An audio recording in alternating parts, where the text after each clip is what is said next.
እኔ ሳድግ መሆን የምፈልገው ዶክተር ነው። ያው በትምህርት ቤታችን በውሃ እጥረት ብዙ ነገር ያጋጥመን ነበር።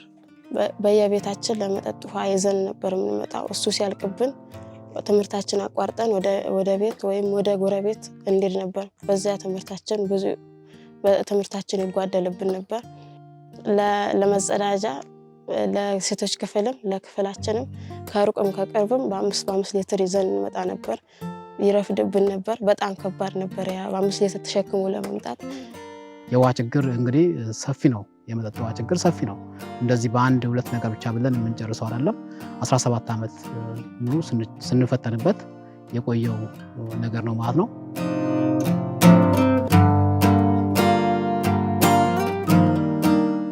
ይሄ ውሃ ከተሰራ በኋላ ብዙ ነገርኛ ለኛ ብዙ ነገር እየጠቀመን ነው። አንደኛ የግል ንጽህናችንን እንድንጠብቅ እያደረገን ነው። እጃችንን እንታጠባለን፣ ብዙ ነገር እንነካካለን። ከዛ በኋላ እጃችንን እንታጠባለን። ከዛ በኋላ ደግሞ ለራሳችን ለመጠጥ እየተጠቀምን ነው በተጠማን ጊዜ። ከዛ ሲቀጥል ደግሞ ለመጸዳጃ ቤት ከወንዶችም በሴቶችም አስቀምጠን በስነ ስርዓቱ እየተጠቀምን ነው። ከዛ ሲቀጥል ደግሞ ለሴቶች ክፍል በተለያዩ እቃዎች እያስገባን እየተጠቀምን ነው። አጠቃላይ የትምህርት ቤት ውሃ በመማር ማስተማር ሂደት ላይ ውጤት ያስመሰገብንበት በተማሪዎቻችን ውጤት ላይ ጥሩ ስነምግባር ላይ ውጤት ላይ ጥሩ ነገር ያመጣንበት ነው የሚል አስተሳሰብ አለ።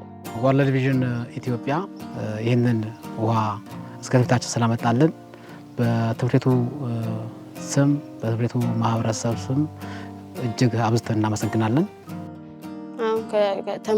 ትምህርቴን ከጨረስኩ በኋላ ዶክተር የመሆን ህልሜ አሳካለሁ ብዬ ተስፋ አደርጋለሁ። ዶክተር ሆኜም ደግሞ ሀገሬን በደንብ እንደማገለግልና ህዝቤ ወገኖችን ከበሽታ እንደማድን ተስፋ አደርጋለሁ።